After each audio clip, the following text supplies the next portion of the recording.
afternoon, my name is John Schefers, Peak Female Program Team Lead, and today I'll be talking with you a little bit about the 2020 April base change. Every 5 years, genetic evaluations of U.S. dairy cows undergo a base change. Essentially, this base change is an adjustment of the predicted transmitting abilities, PTAs, for all bulls, cows, heifers, and calves that really accounts for the amount of genetic progress that we've made over the last 5 years.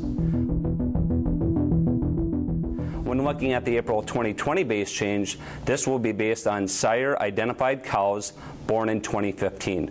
Keep in mind that over the last 5 years, our genetic evaluations have been based on cows born in 2010. It's important to note that the PTAs of most animals will be adjusted downward in April 2020. Larger adjustments per trait, whether it be milk, fat, or protein, mean that we've made lots of progress for those traits over the last 5 years. Even though the numbers on the proof sheet may be lower in April compared to December, the base change doesn't change the relative rank of animals. Finally, there'll be a new reference levels for our indexes that we use, whether it be net merit or global advantage 60/40, and it's important to use these new baselines when making selection decisions. So what are the expected changes for 2020? Let's walk through them. This next table shows the expected base changes for the various traits that we use in our genetic evaluation system by breed.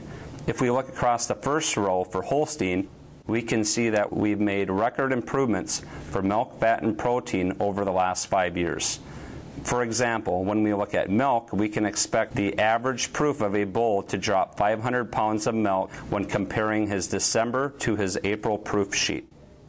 Next, when we move to the health traits, we can see that we've made improvement for productive life, daughter pregnancy rate, and somatic cell score. Keep in mind that a lower value for somatic cell score is more desirable, thus the negative trend.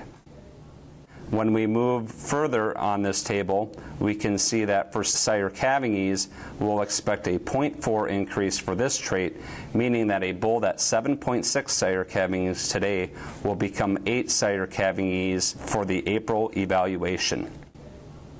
There's big changes expected for the conformation traits. Traits such as type and udder composite will see downward trends of 0.76 and 0.85. When we look across the Jersey breed, we see similar trends. Big expected base changes for milk, fat, and protein. When we look across the health traits, we note that we've actually made negative progress for daughter pregnancy rate. A bull that's -1 on daughter pregnancy rate today will be 0 on daughter pregnancy rate come April. If we look at the final two columns, we see the expected change in net merit and cheese merit by breed. If you're using 1,000 net merit bulls today, the new baseline come April will be 800 net merit. Let's take a look at how the April base change will affect the numbers on the proof sheet for Ulta Top Shot. When looking at his net merit, today he's 1,033 net merit, but with an expected base change in April of 200 net merit dollars, his April value will now be roughly 800 net merit. When looking at the production traits, we can see downward adjustments for milk, fat, and protein, approximately 500 pounds of milk, 20 pounds of protein, and 20 pounds of fat. Keep in mind that this is only a snapshot of some of the changes and that there'll be downward adjustments for other traits, whether it be health or conformation.